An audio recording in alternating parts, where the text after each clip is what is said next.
I have one question. When the husband dies, a woman can marry again after 4 months and 10 days after.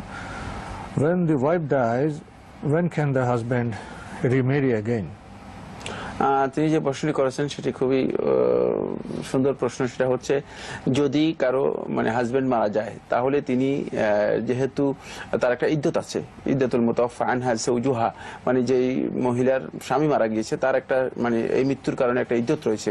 সেটি আল্লাহ সুবহানাহু ওয়া তাআলা কোরআনে কারীমে বলেছে, ওয়াল্লাযীনা ইয়াতাওয়াফাউনা ওয়াযারুনা আজওয়াজান ইয়াতারাব্বাসনা বিআনফুসিহিন্না আরবাআতা আশহুরি ওয়া আশরা, যে তারা 4 মাস 10 দিন পর্যন্ত ইদ্যত পালন করবে, অপেক্ষা করবে।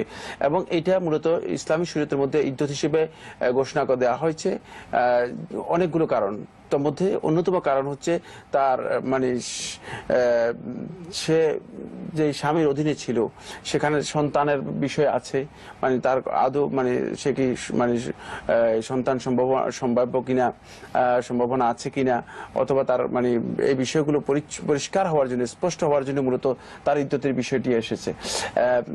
পক্ষান্তরে কারো যদি স্ত্রী মারা যায়, মানে সে ব্যক্তি আর মানে বিয়ের জন্য অপেক্ষা করার প্রয়োজন নেই, কারণ স্ত্রী জীবদ্দশায় তো সে মানে বিয়ে করতে পারবে, মেয়েদের বিষয়গুলো তো তার মধ্যে আসে না তো।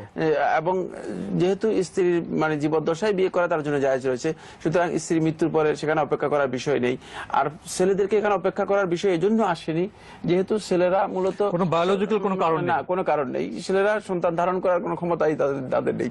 সুতরাং এক্ষেত্রে নারীদেরকে মূলত ইদ্যতের বিষয়টি দেওয়া হয়েছে ইসলামী শরীয়তে একটি গুরুত্বপূর্ণ মাসলাহাতকে সামনে রেখে।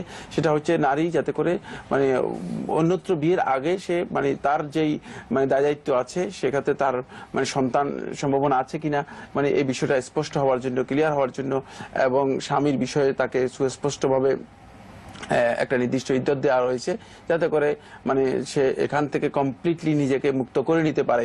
এজন্য একটা সময় তাকে দেওয়া হয়েছে, পরবর্তী অন্য স্বামী গ্রহণ করার আগে এই সময়টুকু সে মানে অপেক্ষা করবে এবং ইদ্যত পালন করবে। কিন্তু সেটি পুরুষের ক্ষেত্রে একেবারে শারীরিক কারণে